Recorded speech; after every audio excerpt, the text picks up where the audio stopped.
Ako po hindi naniniwala na mayroon pong overpopulation sa Pilipinas. Dahil dito po sa Pilipinas, napakaraming lugar na halos wala kang makitang nakatayong mga bahay, halos wala kang makitang mga tao.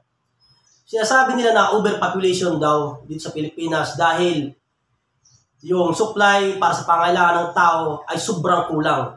Dahil napakarami po ng demands daw ng tao. Pero yung supply para sa pangailangan ay kulang. Hindi po yan yung logic.